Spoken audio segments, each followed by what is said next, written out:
The guy's been awesome. We have a reason to be excited here in Charlotte for the first time like this, maybe in franchise history.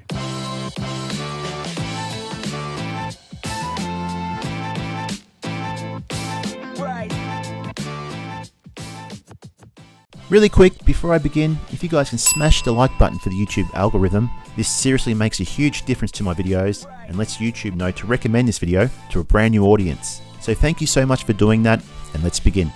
LaMelo Ball is our player of the half. I don't think there's any doubt, guys, if we were to give this award, it would have to go to the rookie, the guy that's getting everyone talking about the Charlotte Hornets in a way that really hasn't happened before. And if you wanted to try to bring the magnifying glass out to look for that time, it has to be in the early 90s when it was Alonzo Mourning, Muggsy Bogues, and LJ.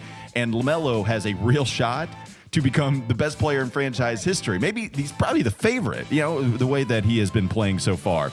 I'll read a few stats and then we can all give our ball thoughts on what LaMelo has done. Borrego stated 1, he's not leaving the starting rotation. Duh. That would have been awful had he done that, and it wasn't going to happen.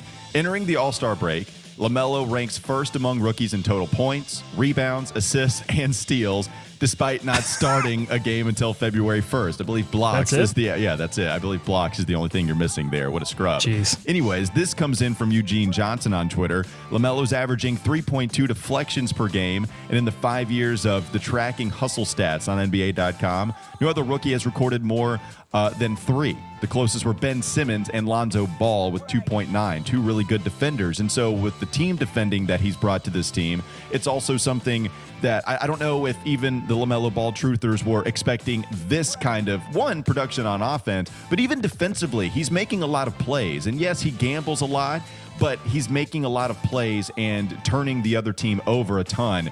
The guy's been awesome. We have a reason to be excited here in Charlotte for the first time like this, maybe in franchise history. No, we absolutely do. And this has been one of the fun parts of this. It's been one of the most refreshing periods of Hornets basketball because there's actually optimism.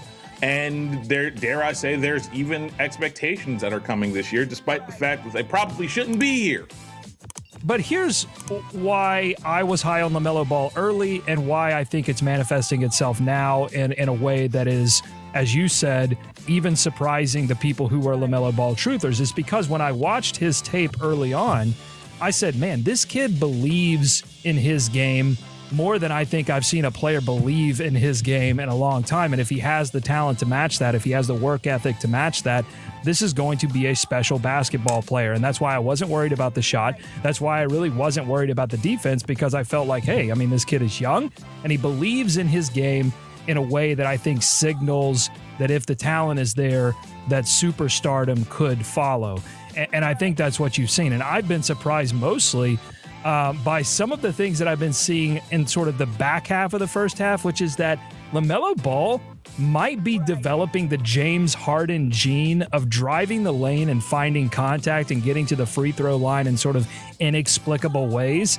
And if he adds that to his offensive game with the three-point shot consistency and with everything that he can do in terms of court vision and moving the ball, I think he's going to be one of the best offensive talents in the NBA. Well, and the guy is shooting it at an extremely high level from the charity stripe as well. And LaMelo always had star power, and I was scared to death of the shot. And I got really scared of it. And the guy's shooting 38% from 3.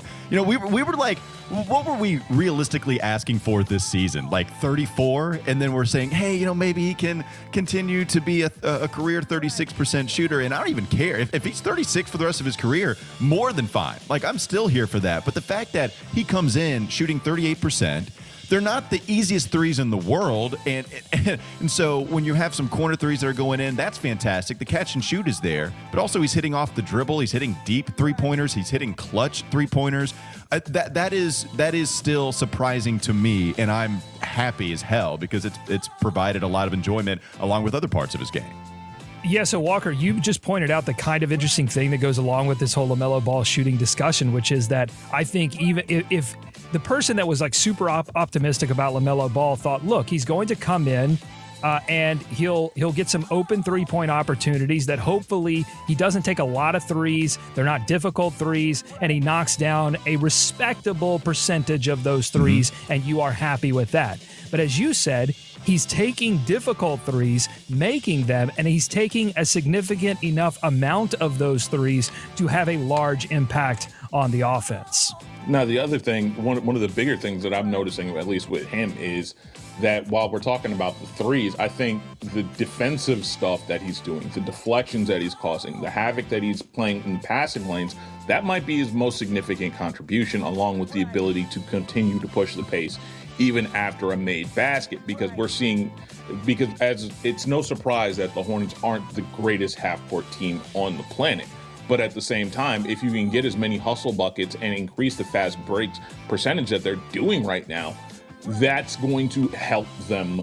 That's going to help them immensely, especially because, as we've seen with this team, there are droughts in the half court time and time again. And if LaMelo can help push the pace, it helps make things easier for a Miles Bridges and a PJ Washington at times. And LaMelo, for me, it's been fun to watch a decent amount of the guys on the Hornets roster, things start to click mentally for them. You know, I think we talked about this with Miles Bridges, how I feel like you've seen him grow the most mentally. You've seen him grow the most as far as getting more comfortable within the NBA game a lot. And you've seen that from LaMelo. You know, the first, 5-10 games or so, you see him drive into the paint and the pass is almost there and he can't quite complete it. And he's got the right idea, and you're thinking, man, that's almost there. If he completes that, he's going to be a problem. And now he's also kicking back to the three-point line. He's starting to find those passes. You've got Cody Zeller now instead of Bismack Biyombo, who's inevitably going to drop it. That's making him look a lot better, too. You just see things start to click for LaMelo. And, Doug, you brought up, the last handful of games or so, I think in the last 4 games, 3 of those times, he went to the line at least 6 times, and he's hitting 80%. And you've also seen him take a bigger scoring responsibility. I mean, you're seeing him be a huge part of the offense. And so the guy is only getting better as the season goes on. Can't wait to see what he does in the second half. Let's give the grades out. Got to be an A, right? I mean, I'm going A for LaMelo, and this was always what it was going to be heading into this week of evals. You know what? I hinted at it. He's the only A grade I was planning on giving at this point. So we'll go there. He's getting an A. I'm going A+++. Would watch every night. Of course you would, and I would expect nothing less. The guy's been awesome. Can't wait to see what's going to happen in the second half.